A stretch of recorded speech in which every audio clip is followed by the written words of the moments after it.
Le temple de Ségeste est un temple dorique construit en calcaire local sur une colline à l'extérieur de la ville antique. Mais bien qu'il ressemble à une épure de temple grec, il est en fait l'œuvre d'une autre ethnie, les Élimes.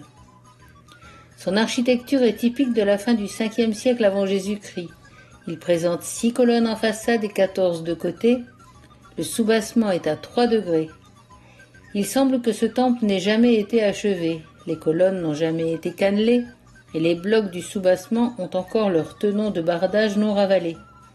De même, il n'y a pas de traces de cella et le temple n'a jamais reçu de toiture.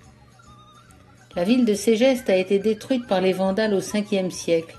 Le temple a été épargné, peut-être parce qu'il n'a pas été dédié à un dieu grec.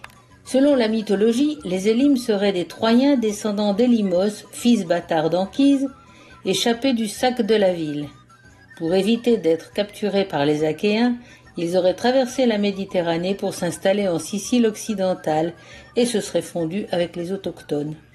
Ceci se passant vers le XIIe siècle avant Jésus-Christ. Plutarque avance une origine identique aux habitants de Ségeste, l'une des grandes cités des Élimes. Historiquement, et sans certitude absolue, les Élimes pourraient provenir d'Anatolie ou des Balkans et être apparentés aux Pélages. Des tablettes de bronze appelées décrets de Nacon, ainsi que des pièces de monnaie ont été retrouvées sur le site archéologique d'Antella. L'alphabet grec archaïque y est utilisé, mais pour transcrire une langue différente. Le théâtre, qui pouvait accueillir 4000 spectateurs, date du milieu du IIIe siècle avant Jésus-Christ. Il est construit au flanc d'une colline où se trouvent d'autres vestiges, et les vestiges de l'agora. Les escaliers de travertin ont été taillés directement dans la montagne, mais il est moins bien conservé que le temple. L'antique Eryx se dresse sur un rocher perché à 700 mètres au-dessus de Trapani. Dès le XIIe siècle avant Jésus-Christ, les Élimes s'y installent et en font leur centre religieux et construisent un temple dédié à une déesse qu'on appelle de nos jours la Vénus Érycine. Ce peuple fut assez puissant pour résister à la colonie grecque de Sélinonte, peut-être avec l'appui des Carthaginois, mais ils finissent par s'helléniser totalement. Du 6e au 4e siècle avant Jésus-Christ, des murailles cyclopéennes entourent la ville, dont il reste quelques vestiges. Mais la ville commence à se développer à partir de 831 avec l'arrivée des Arabes. Conquise par le comte Roger en 1167, elle devient normande et atteint son plein essor au milieu du Moyen Âge. Au XIIe siècle, un château fortifié est construit sur les ruines du temple de Vénus. Les constructions d'églises se multiplient, les bâtisses et les palais fleurissent. La Chiesa Madre, construite en style gothique en 1314, est dédiée à Notre-Dame de l'Assomption.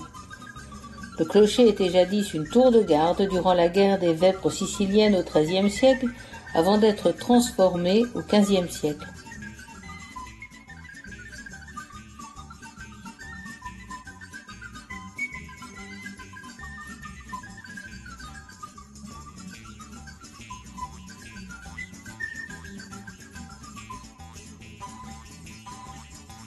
Le portique ou pronaos a été ajouté vers 1426 par l'archiprêtre de l'époque afin d'abriter les pécheurs repentis venus payer pour leurs graves péchés.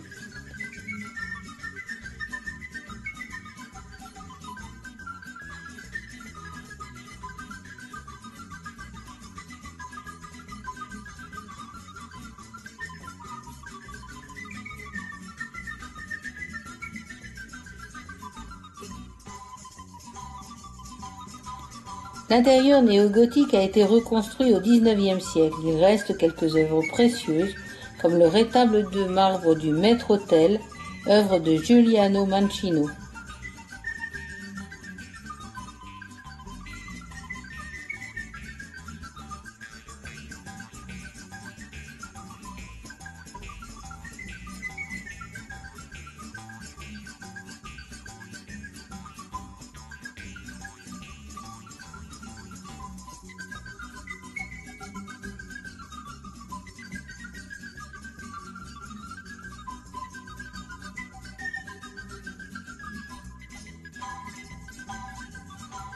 Bien que restaurées, les délicates volutes de la voûte ont conservé leur caractère d'origine, mélange de motifs normands avec de minutieuses incrustations d'inspiration islamique.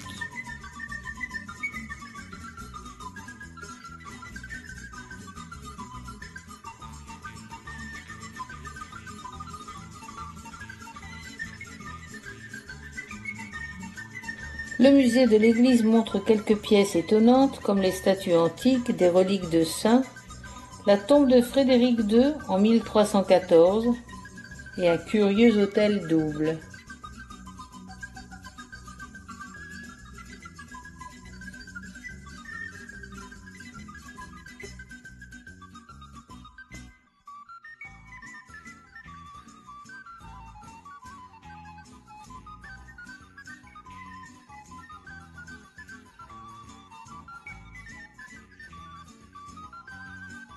La ville a heureusement conservé son aspect médiéval, avec ses petites ruelles étroites et silencieuses, ses petits paradis discrets et ses belles façades gothiques.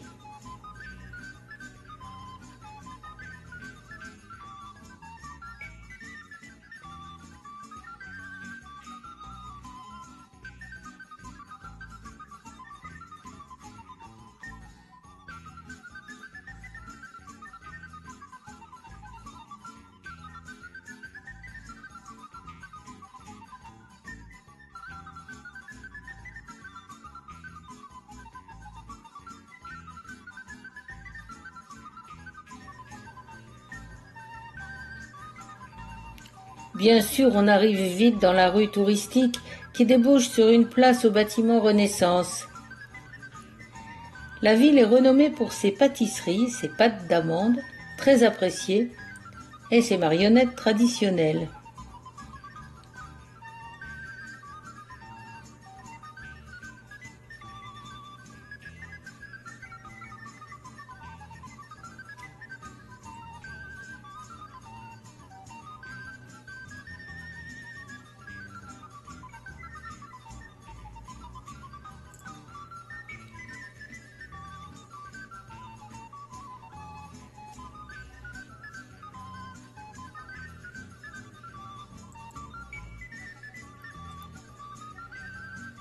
Sur cette façade, le temps a laissé l'empreinte de 3 époques différentes, sous forme de fenêtres.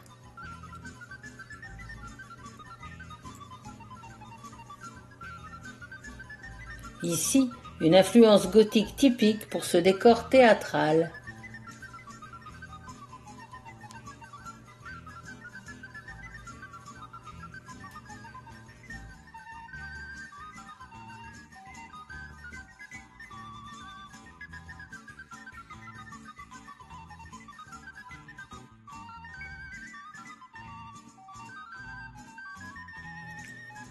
L'artisanat du tapis a développé ici des motifs très spécifiques. On n'en retrouvera pas ailleurs.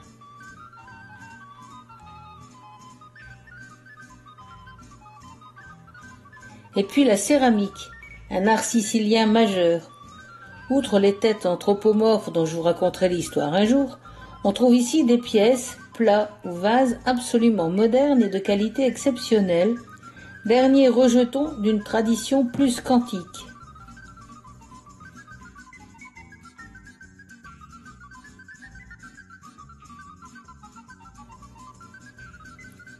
Aperçu des ruines du château normand.